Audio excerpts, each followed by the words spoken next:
Spotify Originals presents Horror Maps, horror stories from across the globe. This is a work of fiction. Names, characters, business, events, and incidents are the products of the author's imagination. Any resemblance to actual persons, living or dead, or actual events is purely coincidental. Log 2 20th March 2019 5 pm. The lanes of Bara Bazar in Howrah, Kolkata are said to be quite shabby, but the cafe where I was sitting, named the Green Meadows, was not a cafe to be described by the word shabby. With flashlights illuminating the ceiling, the constant flow of smartly dressed waiters, air conditioners that seemed to bring freezing air way high up from the Himalayas, and groups of posh Hitachi-holding businessmen occupying most of the seats in the cafe, this cafe could easily attract a crowd of customers had it been located in a posh locality.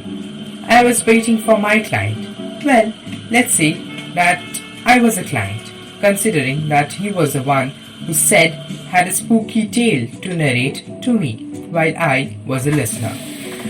He had contacted me the day before over call and had told me that his name was Arun Mustafi and had given me the address of this place and requested me to meet him here. So here I was. Soon, a man walked in through the doors of the cafe. He was in his early 30s, dressed in a checked shirt and an ash-white jeans. The 4 rings embedded with different stones, one on each finger of his left hand, gave me a hint that he might be a little religious in nature. I was observing the man so keenly as he was walking straight towards my table, probably recognized my identity from the journal and the pen in my hand. He sat on the chair opposite to me. The strong smell of Calvin Klein's shock perfume drifted in my nose and told me that the man was not only religious but also a spendthrift who loved the luxuries of life. I ordered for a cup of cold coffee and he ordered for a cup of jasmine tea. The waiter wrote down our orders. Then he gathered up the extra snack plates from the table and went towards the kitchen. I told Arun to begin his story. He started. I was just setting up my business back then. I had to travel a lot for getting investors for my company. It was quite unbelievable that I got high budget investors from the most rural areas like the townships and small cities. On such a venture, I was traveling from Kolkata to Ranchi on a Howrah-Ranchi Superfast Express.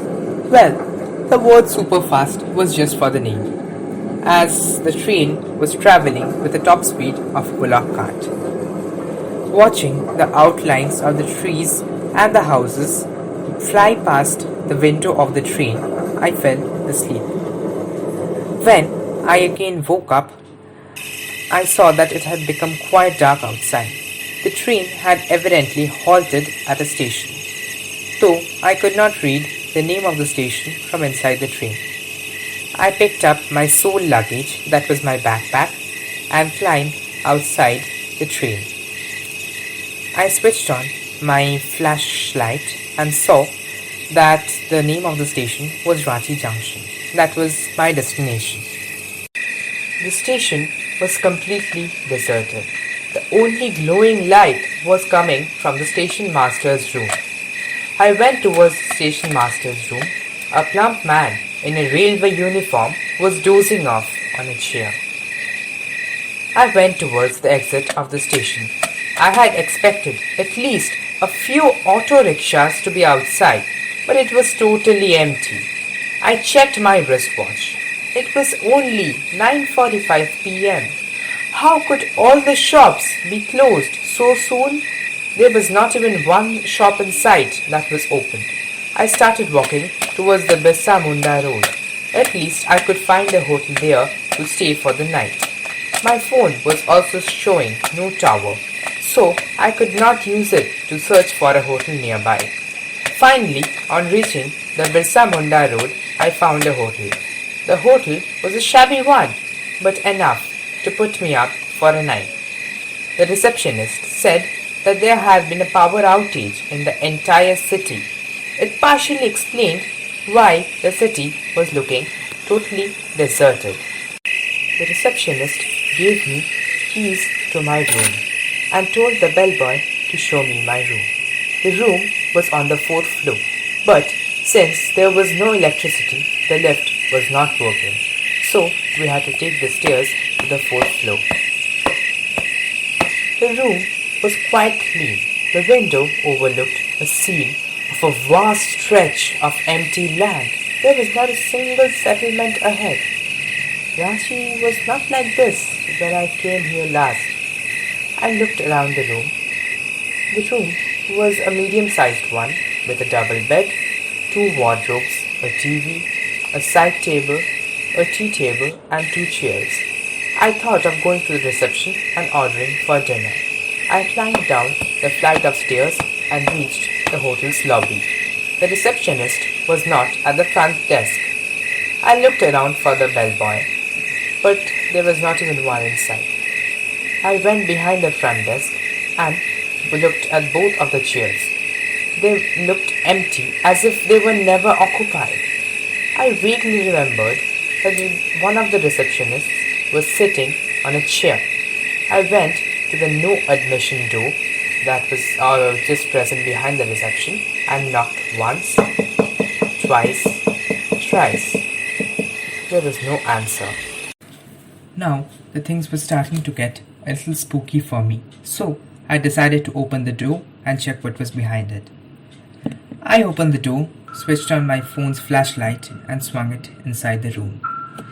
There, I saw a sight which still sent shivers down my spine, for I saw the manager with whom I had spoken just a few minutes ago was hanged from the ceiling fan, and a spooky voice seemed to come from somewhere that said,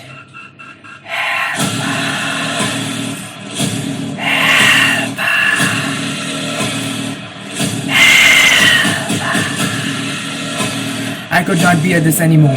I started running towards the exit of the hotel. Suddenly I tripped on one of the stones. Ouch! When I regained my consciousness, I saw that I was lying on a hospital bed. A doctor in a white lab coat was standing by the side of my bed. On seeing me opening my eyes, he went outside and called someone. Soon he came back with a plump man in a police uniform by his side, probably an inspector. What I could gather up from what the inspector said was that the train by which I was travelling to Ranchi had faced a derailment the day before, and I had been rescued by the police this morning along with a few other survivors of the derailment. Even to this day, I don't have a proper explanation for this. Whether all of what I saw was just a dream, or whether it was my consciousness playing tricks with me, I don't know. But whatever it was, I felt it. Rather, I would say I experienced it. I lived it. So, for me, it is a reality. I won't say it was just a dream. I had told this story to many of my friends, but they never believed me. So I thought I should share it with someone who believes in these things. Arun finished his story. The cafe had become quite empty by now. Arun paid his bill and prepared to leave. Well, for me, I would say that I gained a lot of things from this. First was the realization that Bara Bazaar was not as shabby as it looks from outside. And second was the second entry in my journal. I paid my bill and went outside the cafe in the shabby streets of Bara Bazaar.